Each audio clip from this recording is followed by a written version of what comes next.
So for me, culture isn't a static thing. Culture to me moves and evolves. Because I see cultures evolving, I also see culture is a great fusion place for us to meet. It's my great pleasure to have you as my guest, Nita Balla, OVEDL. Welcome to Chat with Chitra. How are you today? I'm very well, and thank you for having me. It's my great pleasure and honor. Thank you. I'm very eager to know about your childhood. What was it like? I was actually born in Kenya, but I don't remember a lot about it, because my parents came here my dad came here 63. So although born in Nairobi, I suppose Right. my childhood, growing up memories are really here. I went to infant school here, junior school here, secondary school, and all the rest of it. But what I do remember, and because I've also been back, and because some of my relatives are still in Nairobi and other parts of Kenya. I do remember, great sunny times, lots of outdoor spaces. All right. Mom and dad always being very busy, a big extended family. So remember those. But when we came here, it was quite stark in terms of reality. Arriving in cold, grey Birmingham. Yeah. My mum who never worked, and my father who thought he would get a sort of a civil service type of job, having to work in a factory. So the reality of what Hmm. happened here was quite stark. Hmm. Having said that, it was, I remember because my father had come a few months earlier, just seeing him arriving at Heathrow and seeing my dad carrying what I believed looked like the largest Cadbury's chocolates Right. bar. And it was just delightful to see him. But then this taxi journey from Heathrow to Birmingham and Yeah. seeing grey skies, and we were the only brown or black, only non-white people in that area of Celio for a long time. The school system, just Wow. myself and my siblings, and for a while you become a bit of a novelty, but also befriended some friends, and played in the local ponds, and because of that time there were not that many cars around. I remember playing in Yeah. the streets a lot. We were brought up in a two and a half up, two down terrace house with six kids. So Right. it was quite challenging for what my parents and my older siblings had been used to, because of my sister really, who was much older, didn't want to come. She would have stayed with her grandparents if she'd had a choice. Father worked in the Birmingham Battery, and because he could read and write English, as soon as he arrived, he started to notice that there were big health and safety issues in the factory. My father was filling forms for people who couldn't read and write would come and ask for help. Even the local MP would drop by because he knew there was, if he wanted to get hold of people. And we had lovely neighbours. On the Hmm. one side, it was a sweet shop. What's there not to like about living next to a sweet shop? It was a general store with a sweet shop. And on Hmm. the other side was Kath, who was our neighbour for many years. So we had Ivy Fox on one side with a sweet shop, Kath on the other side, and her son David and husband George. And Kath only had one son, so he was much older. So we were kind of playing on the streets. We were looked after. We were also told off by the local police when you were not doing things right. And in those days, Seliak was a bit like a village. Yeah, great memories of growing up here. But as a family, tell me, Anita, you were very, very close knit, right? You had a lot of bonding between your siblings and your parents, and that's extremely important, especially from an Asian culture, isn't it? Yeah.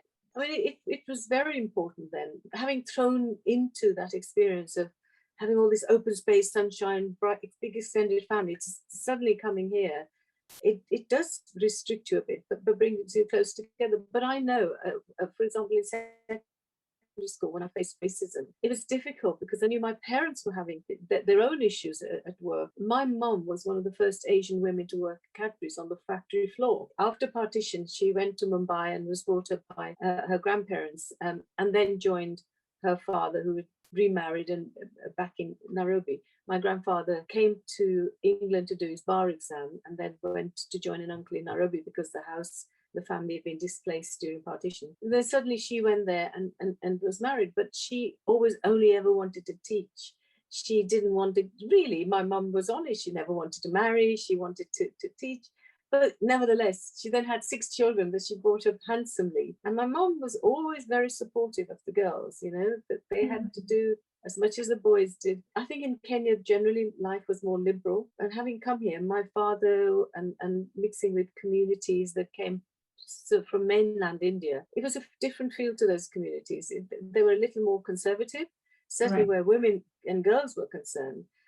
So there was a little bit of tension there for a while, but my parents knew that I and my sister were quite determined. and Sure. and Yeah. if my brothers were going off to become doctors, go to medical school, etc., they were not going to stop the girls from being educated. And it was fun, it was fun. I remember, lots of young people from Birmingham University who my father befriended would come into our little terraced house on a Friday night, and my dad would go and get lots of chips from the local chip shop, and we had a little black and white television, and they'd all come.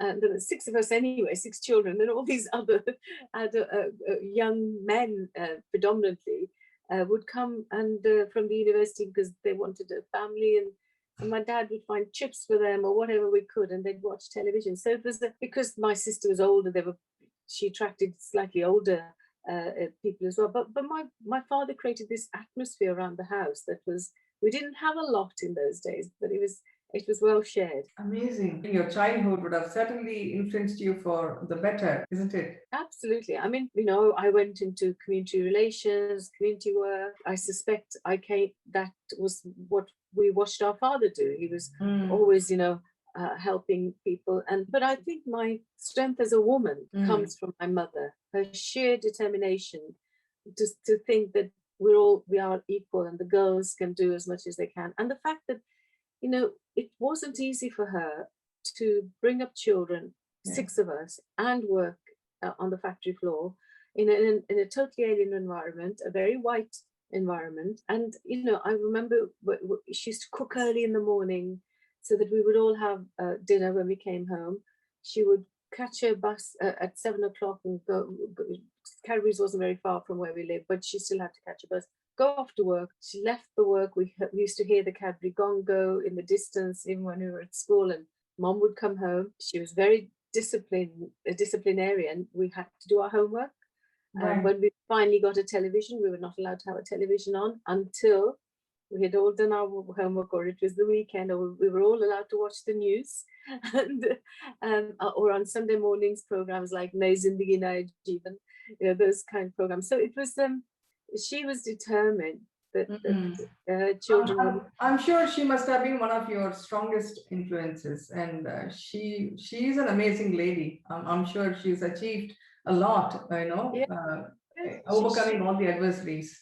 absolutely, she is. She's I still talk to her, even though she's not with us any longer. This small woman with with very determined, tiny woman. Not only brought us up, but I've got a brother who's a consultant rheumatologist, one is a GP, one is a lawyer. My sister's a radiographer, and me, and she brought us all up.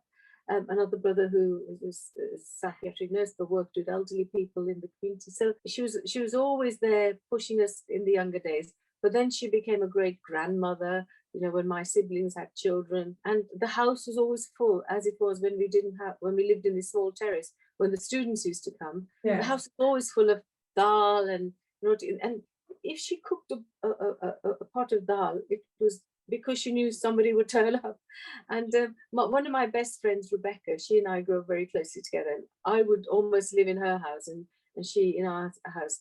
And Iris, Rebecca's mom, is still alive. She's in her 90s, and I occasionally take her out when COVID permitting. But I remember on one occasion she used to say that she and my mum were talking. My mum said, Iris, all my children do is eat chips and baked beans. And Iris said, well, Mrs. Bala, all my daughters want to do is eat chapati and dal. and with my 4 brothers, they were, again, this is young kids in Celia. Our house was always full of lots and lots of boys that my 4 brothers would bring home. So my mom would make a plate full of this high of chapatis and dal. And all these boys would just come around, play a bit of cricket on the street and come and have dal and roti. So it was a really, really interesting, happy childhood. and one very, very difficult to sort of duplicate now, because, you know, we Yeah. can't play in the streets the way we used to. Sure. We would often be out in the summer months with all our friends till 9, 10 in the evenings, because you could do, because we were on the streets, because somebody in the street was always looking after you.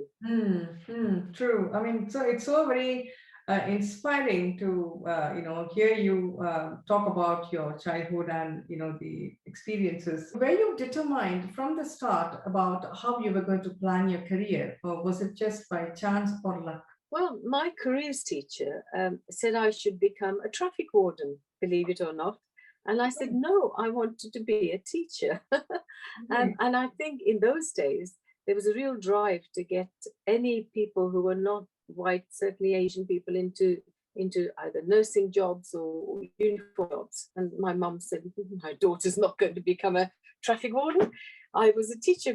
My mum said, I trained as a teacher in Mumbai. My daughter wants to become a teacher. So and I had a very encouraging head teacher. I went to an ordinary secondary model school in Harborne, but I had some terrific teachers in Harborne at secondary school when I really first faced racism, because there's this real tide building up against immigration, marches on the street, dockers, National Front, newspapers would arrive in the playground, the Sun and the Mirror, those kind of tabloid papers with headlines, sending them back. So there was a real change in atmosphere there. But apart from that, school, you know, I still had very good friends at school. And I remember from being the only Asian face in school, there was one chap called Derek Chambers who was mixed race, Caribbean mixed race. So he was the only other person. And then eventually another two people, a brother and sister, arrived, a girl in the sixth form and her brother, I think his name is Praveen. And suddenly there were four of us who were not white. And then my brothers joined. You know, I remember in my sixth form really getting interested in drama. So I was involved in drama and singing and acting in school, and then starting to arrange visits to the Royal Shakespeare Company. So that I started to experience art in a very different way. It was school that really gave me an appreciation, a wider appreciation of the arts. And I had a head teacher who was particularly encouraging, and I trained as a teacher originally. Right. And but then when I was leaving, I became quite a student activist. I was very active in the Students' Union. A year as a sabbatical officer of the Students' Union, I started campaigning for women's rights, because we didn't have a nursery, and we had lots of women with children who were training Yeah. in the university. So so it became a bit of a campaigner and fighter, but then that's expected when you know who my mom is. Absolutely. Yes, you have one of the strongest influence in your life, and you're doing it for a good cause, and there's nothing that's going to stop you. I believe in gender equality, and it is not just a basic human right. It is important for us to have equal opportunities for financial independence, education, and also for our own personal development, right? So, and also this helps to maintain harmony and to help to sustain peaceful societies these days. Now, and also, everybody should be treated equal. So, what are your views on gender equality, Anita? I've been fighting for it since I was so high. My active consciousness was when I was at the age of 18 at university. You know, I was determined that equality and in those days my gender equality was also mixed with racial equality, and then you know, eventually you start. I think we have still, in our own communities, we've still got some way to go. You know, we still have issues. And I set up one of the first Asian women's hostels in Leicester, and it was extremely controversial. I was working as a community relations officer. I had girls coming to me to say, I don't want to marry, or Asian women coming to me saying, my husband's beating me up, or my in-laws beating me up. And I thought, well, they can't all sleep on my floor. We had to find somewhere for them. Sure. So we started a campaign, got finances together. It was so controversial, that hostel. The National Front smashed our offices because it was in the newspaper almost every day or on the radio. And then one of my meetings of my management team, my employers, Asian men with placards demanded that I be sacked for daring to set up an Asian women's hostel. So I offended everybody, you know, and it made me even more determined that in this case, it was about physically supporting people, But then that led on to other things like the education for girls, and where does that go? And then I came and did something similar in the streets in Handsworth. Ran another hostel, was a community worker, women's community worker here. And it saddens me that so many decades on, we still haven't shifted the dial on some of those inequalities. Yeah. So we're still getting Asian women and girls needing support. We're still getting forced marriages. And you know, that is totally unacceptable that it's taken such a long time. So I hope we'd never give up that fight, because that's, as you say, it's a human right. It's a fundamental right. So we have to work within our own communities to try and fix that. But actually, in the wider society, we've got to work to make sure women get equal pay. I've worked in the BBC for many years, and we know all the issues around equal pay in the BBC. That's only now getting sorted. And we really need to get women into senior positions around the boardroom, but not just in the private sector, across public and private sector, to ensure that women are there because they are there because they're good, not because of some token gesture. Employers and organizations and companies that shut down their doors either on race, gender, disability, whatever, and say and don't include those employers are missing amazing opportunities, because with that diversity comes great talent, great thinking talent, great creative talent, just great talent. So it makes good business sense. It's socially right, and it's politically right that we should have gender equality. Yeah, I think from the time you started, actively campaigning for women empowerment, which is also very important in achieving gender equality, right? I'm sure you would have seen, a lot of difference over the years. People are coming forward willingly and, talking about it more open. And there is a lot of support from the social media as well, unlike those days where it was perhaps considered a taboo, or they didn't want to have this kind of news coverage. So I think we are in the right direction, and perhaps in the coming years we would have more of a change for the better. We would hope so, but I do think we need more actions, and I do think speed is of the essence, because unless we start getting it right, we will have lost another generation of young women with amazing talent. And remember, women go on in many cases to become mothers. They then bring up boys and girls, and they bring up the future generation. And we can't, if we don't give some opportunities to the women, the young girls now who are going to be future mothers, we're losing not just their talent, but we're losing the potential for them to grow future talent. That's the next generation, the generation after that. So while it's starting to shift, I don't think it's shifting in fast enough. We have to get people to take some form of direct action. And that means employers, all those in positions of power, really opening themselves up to being challenged, but then to constructively, and then to take some constructive action forward. I'm sure it's a gradual process, and perhaps it is each one's responsibility as well to come forward and be more proactive and support this cause of being creating equal opportunities for everybody.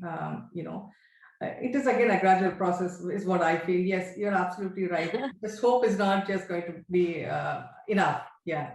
Of course. As the chair of Creative Partnerships Birmingham, as a chair of Performances Birmingham Limited, Town Hall, Symphony Hall, you're a board member of several other organizations. You've changed a lot of things right from the start. Say, for example, open leaderships, diversity guidelines and principles, and sustainability practices, financing advices, and other themes around creative partnerships. Now, these changes are really, really big ideas, in my humble opinion. What was your vision during these times? It's again opening doors and making sure that we don't have fragmented communities or communities that are isolated.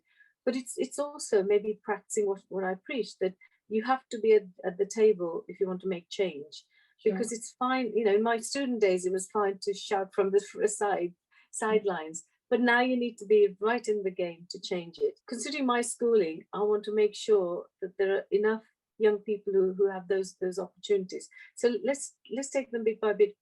Town Hall, Symphony Hall, it's a no-brainer that in the heart of a place like Birmingham, one of the most diverse young cities in Europe, in the heart of the Midlands, vibrant Midlands, it's a no-brainer that an organisation like Town Hall and Symphony Hall should be rethinking how it develops its audiences, who's coming there, what are they putting on the stage, and how they open up to young talent coming forward. So when I became chair 5 years ago, I appointed a new chief exec. We were adamant that we had to create a different kind of environment where our foyers and spaces would be open for young people to come in. We do a lot of community and education. We're a not-for-profit charity, so we do a lot of community and outreach education. We worked with schools in Ladywood. And you know, when you see those young pupils come in and take over the hall and have concerts, and with them, slowly, the parents start coming, you think, well, that's got to be the change. That's got to be the change for Birmingham. I really believe that through arts and culture, we educate people. So, for example, with music, it's not just about playing an instrument. It's about how to use your fingers. What's your brain doing while you're playing the instrument or while you're singing? What about maths? What about teamwork? What about confidence building? And I think music does all of that. It builds people's confidence. It gives them a purpose. It helps educate all the subjects in school as well, and it gels communities together. So you know, and that's a living example of what goes on. But when I joined the board, I was also looking around, as I have often looked at boards where I sit. There's nobody else like me. So I made it my task that if I'm going to ask other boards through the leadership commission, through other commissions, to say, you know, you've got to change what your board look like. I need to practice what I preach. So slowly change the makeup of the board. There was only one other woman when I joined the board. Now we've got you know, women on the board. We've got minority ethnic people on the board. Not just token people because they happen to be brown or black or a woman, or someone with a disability or a gay person, but because they've got skills. Yeah. They've got skills that if we didn't tap into those skills, we'd be losing their skills. They just happen to be women but women and people of a different makeup do bring a diversity of thought that's different, and that can be creative. So my vision for that does channel, but on the Creative City Partnership, on the local enterprise partnership work, the work I'm doing on culture and regeneration with the combined authority, it's all about driving, in this instance, using culture and creativity to drive growth, to drive creative economy, to make our streets better, to make our kids have jobs in the skills, apprenticeships, whatever. Because unless we can get more employment into our neighborhoods, we are again doing a disservice to our young people. And young people need jobs, because, you know, we do have issues around crime and antisocial behavior, but we've got to support those youngsters in finding other purposes in life. Yeah. So through employment, through arts, through culture, through broadening their education, through friendship, it's a way of getting those young people to engage and really be proud of where they are. I'll give you an example. This morning I was at St. George's Park in Los Angeles. It's a small park in an area of Los Angeles where I worked once when I was a community worker. And it's incredible to see how the local community has taken pride in their park. They've created the park mile, and there's no litter. There's a local man there who's gone around, taken old tires, put soil in and started to create, grow flowers. And this is spread across road after road after road. We've got artwork appearing on that whole community has itself transformed itself to give the young people who live there a sense of pride, and everybody else who lives there a sense of pride. So I think community action and combined action is important. But unless you can have pride in something you believe in or your environment, you know, I'm not surprised people drop litter if their environment is so grotty, and that's what they wake up to every morning. Why should they have any sense of pride in their locality or want to make it better unless there are others to help them improve it? So when they see small changes, then everybody gets in. Sure. The women, this is a group of Black women over 50 who use that park now for skateboarding, roller skating, for skating. And I was seeing lots of, who would have thought, you know, Muslim women with hijabs doing the mile this morning. some people just standing having a chat, but it was incredible to see the pride in that community. So, you know, I feel very heartened what I saw this morning. I think that's what it's all about. That's at the heart of what it should be. It's about people taking pride and ownership of their localities. Yeah, very true. And also, we need to create an awareness to convey this message. You know, when we live in a clean environment, clean surrounding, we obviously we will feel good. The feel good factor will be there, and that will really help our people to come out more and also take pride in, you know, keeping their city or their, you know, their environment clean and friendly. Fantastic. Yeah. Embracing your culture is extremely important. I mean, as an artist, I take great pride in my rich cultural heritage. What does culture mean to you? And do you feel the culture and traditions are being maintained by the younger generation? What more can be done to help them to be in line with that and take pride in their culture and heritage? So for me, culture isn't a static thing. Culture to me moves and evolves. I feel I'm really blessed because I can go to a Bhangra band and really appreciate it. I can go to Bharatanatyam, I can go to classical music, I can go to CBSO concert and hear Beethoven and really love that. Because I see cultures evolving, I also see culture is a great fusion place for us to meet. So of course, there are very traditional cultures from CBSO, from Bharatanatyam. You know, those traditions will carry on. They're very important because you build on those. But what I'm particularly excited about is how culture interfaces with different cultures, interface with each other, and the amazing explosions and the creativity they create.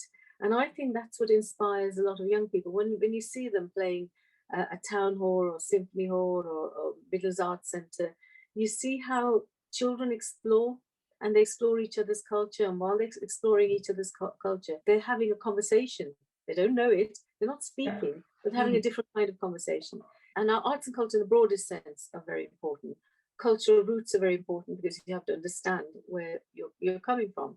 But static culture isn't any good for anybody, because you might as well put it into a book and put it on a shelf.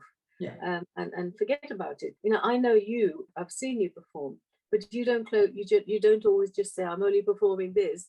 You listen to see what else, but who's doing what's the tone that's coming out, and then you adapt. You sometimes look at a sitar player and a tabla when they have their little battle with each other, musical battle.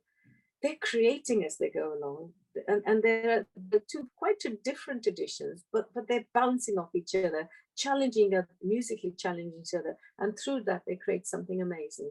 So for me, that's what culture is. It's a moving feast. It's a dynamic feast, and it's delightful. So very well said. Because when we launched the British Carnatic Choir in the UK in 2015, that was one of our purpose, one of our objectives. It's not only to create an awareness about this unique and distinct style of Indian classical music, but also how well we can, blend with other music styles. Absolutely. You are known for spearheading a lot of initiatives, right from women empowerment, cultural creatives, policy changes. What's next in your agenda to keep in track with top talent? Wow, what's next? I haven't finished. I'm on the Birmingham and Solihull Clinical Commissioning Group. And I think the last 15 months have taught us a lot about health inequalities. Quite a few years ago, I was a non-executive director of Birmingham Women's Hospital. We then merged the women's and the children's hospitals together, and I was on the new board for as long as you can, because you can't stay on these boards forever. And so I've been on the clinical commissioning group, and now the whole of the health world is being restructured. But for me, we have, as well as employment and culture and all the things I mentioned, I think health and the inequalities around health have got to be really a priority for all of us. Because again, like jobs, without good health, we're losing generations of people. So I'm quite challenged and working very hard on that front. So health inequalities are my priority. We've just, during lockdown, finished the redevelopment of Symphony Hall. So we've pushed the whole of the building out. We've done a £13.5 million capital project, all during lockdown. So I've been lucky enough to go there during lockdown and see this grow. We're opening it up in the weekend of 15th, 16th of July for communities, public, everybody to come and have a look. And I'm hoping, my ambition is to see those spaces used for free performances, young people to almost use them like busking spaces.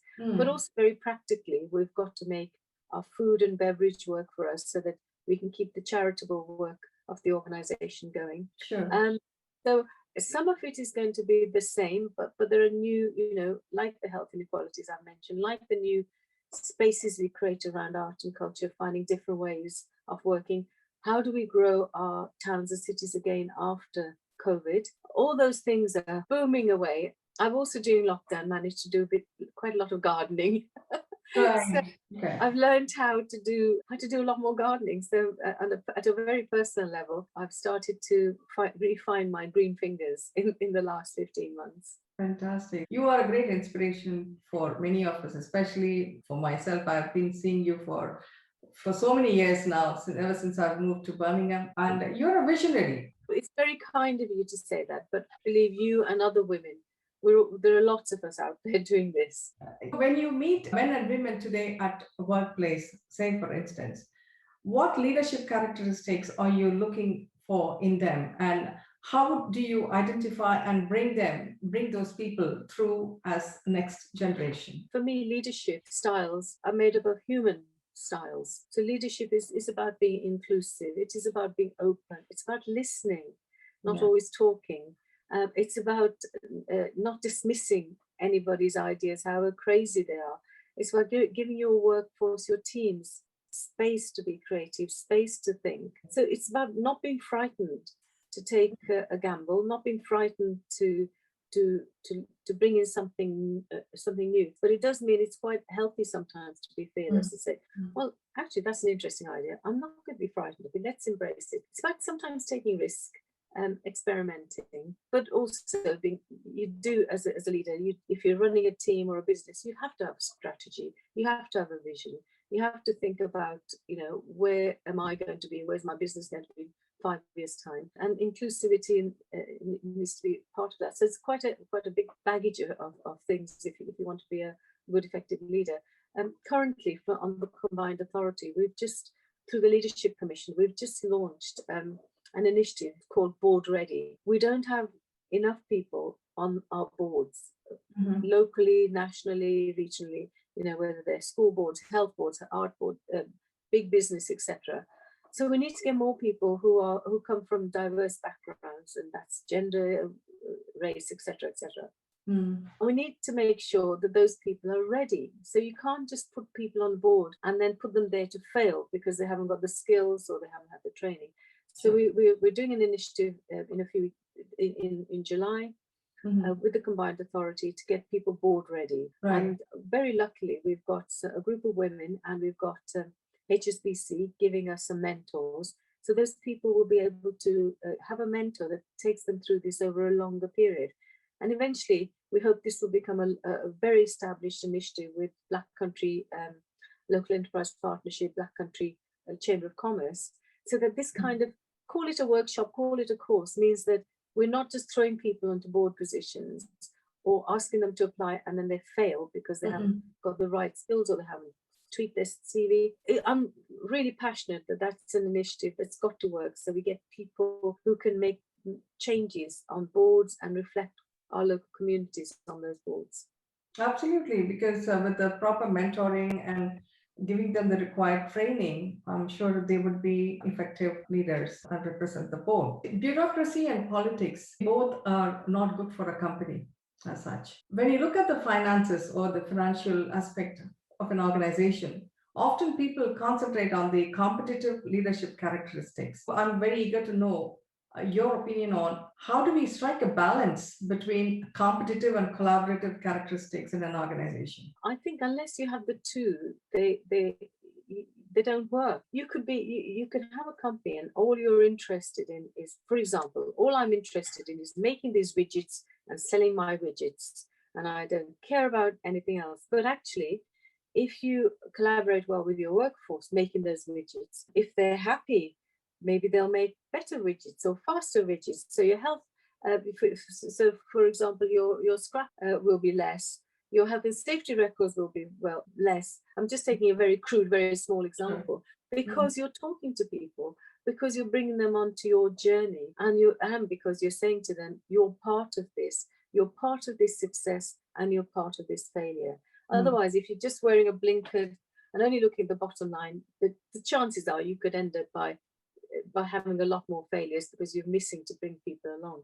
Start bringing your people along with you. Start bringing your teams along with you on that journey, because otherwise, you might as well just have robots doing the work for you. Doesn't it? Yeah. To explore leadership in a tough situation as a leader, what you feel is your role to play in creating a work culture that is respectful for women? It's got to be respectful for everybody. I think the respect agenda goes across everybody. You respect all your workforce, but I think that we've also got, there is sometimes very subtle sexism that goes on, from little things that make people uncomfortable, from what could be seen as an innocent remark. Oh, that's a pretty skirt you're wearing, or you look pretty today. Well, would you say that if a young man was wearing a nice shirt? If you wouldn't say that to a young male employer, why are you saying it to a female employer? So it's about thinking the same. Would I say this to a male person? Would I say to the admin officer sitting here, go and make me a cup of tea, who happens to be a male? Would I say the same thing to an admin officer who sitting here who happens to be a female? Am I more inclined to say to a woman than to a man? So it's thinking, why am I asking this? Why am I saying this? If it's not if it's not natural, and why am I asking somebody to do something? Would I ask the same of any of my workforce? Would I ask anybody in this room to make me a cup of tea?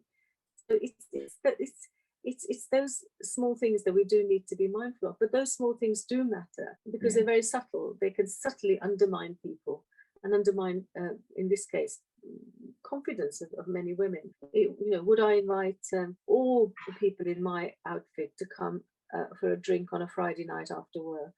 Or am I only asking the men? And this used to be, in my early days of the BBC, there was an old boys club. In the days of Pebblemill, when drink used to be kept in the manager's office, it was the old boys who'd go and have a drink. And I've been through some quite sexist behaviour in the newsroom in my early days, and not very pleasant at all. Well, thankfully it doesn't happen, but there's still some subtle sexism that's going on that we have to deal with. Yeah, right. There is a lot of talk about gender equality. People are still experiencing, maybe in a very subtle way, but that still is very much prevalent in most of the organizations, if we may put it that way. Yeah, and I think it's only education and each one of us taking stance, try to convey this message of everybody should be respected for what they are, what they belong, what they stand for, right? I can't agree more with you. You become what you believe. What are your thoughts on this? I believed I wanted to be a career woman. Yes, I've become that. Although I didn't have precise journey role, I didn't say this is what I'm going to do, because I didn't know how the world was going to. That's only part true, because I think we need to be nimble and change.